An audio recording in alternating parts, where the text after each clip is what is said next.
Honorable Waweru Kerry. Honorable members, I follow the list, but you know, it is important to give the slots to see, even for Jeddah, but I agree. Thank you very much, Mr. Speaker, sir. And I'd like to, on the onset, note the great effort that has been put in by the relevant committee under the very able leadership of the chairman, Mheshimiwa Kosing.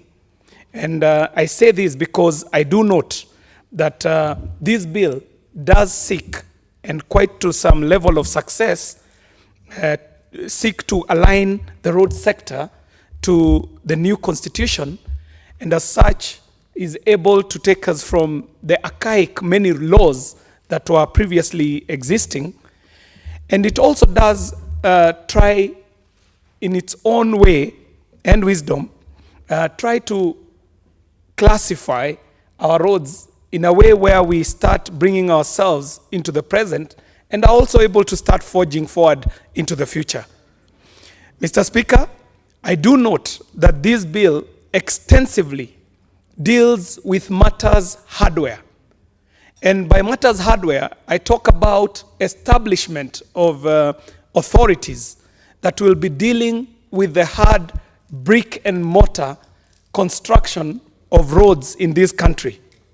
However, Mr. Speaker, I do regrettably note that conspicuously absent is a consideration on matters software.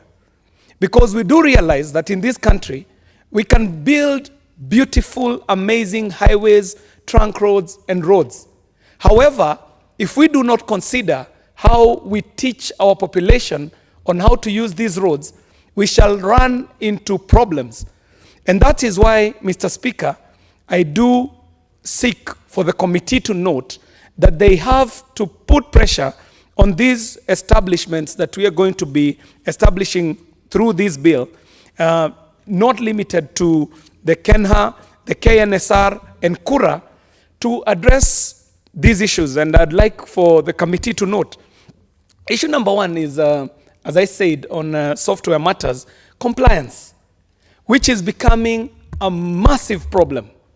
And examples abound of places where roads have been built, but users have found it really and extremely difficult to comply with roads, with the rules on the road.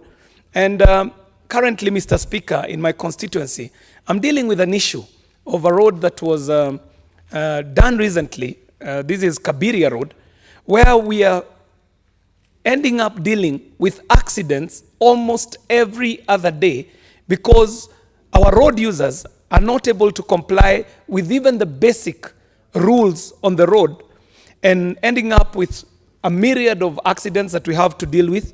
And sadly, even accidents of young children, and especially from Kabiria Primary, getting hit almost every week.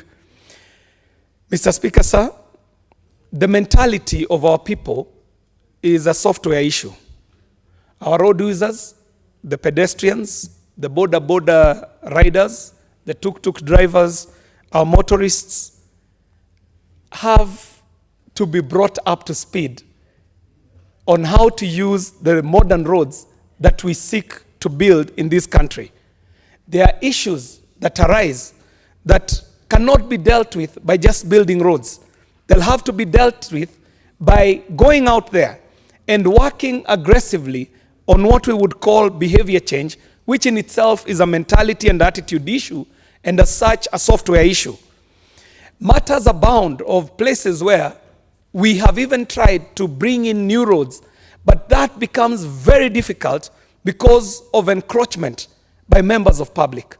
You will find individuals who will encroach into these roads and build their fences right in the middle of roads.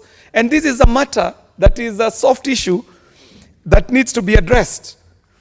There are issues, Mr. Speaker, for the chairman to note, of situations where the government intends to build roads in certain areas, but have been impeded because of Kenyans running ahead of the government and buying land speculatively so that they would be able to gain advantage as the road is snaking through these areas.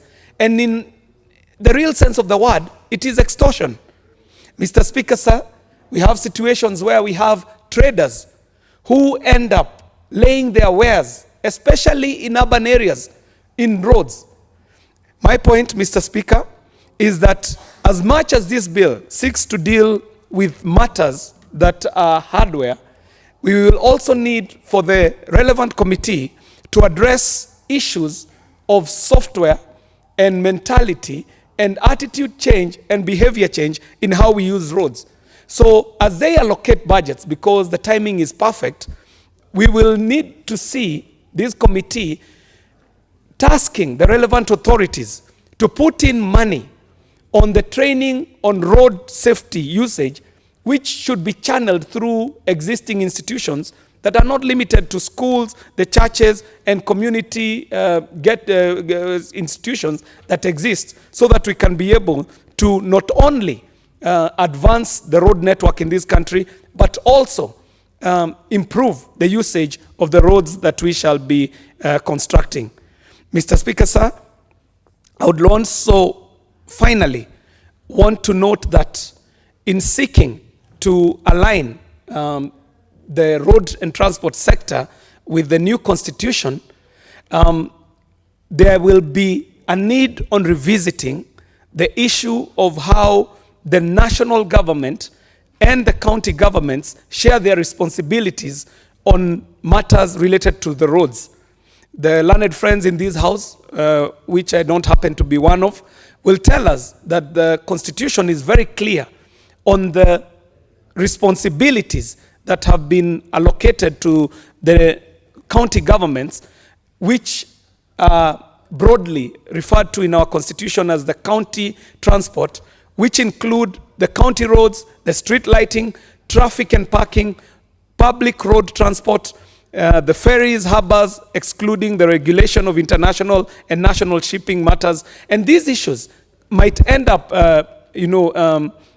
regrettably and maybe not intentionally being replicated as duties that will be assigned to some of these issues that are being raised in this bill. Mr. Speaker, I'd seek to leave it there and say that as we talk about the things that we are looking to be considered in this bill, we shall also, as a House, be seeking to see how funds are allocated to these matters, because as the former Vice President of America wisely says, do not show me your values, show me your budget, and I will tell you who you are. Mr. Speaker, thank you very much for that opportunity to contribute to this roads bill. Asante.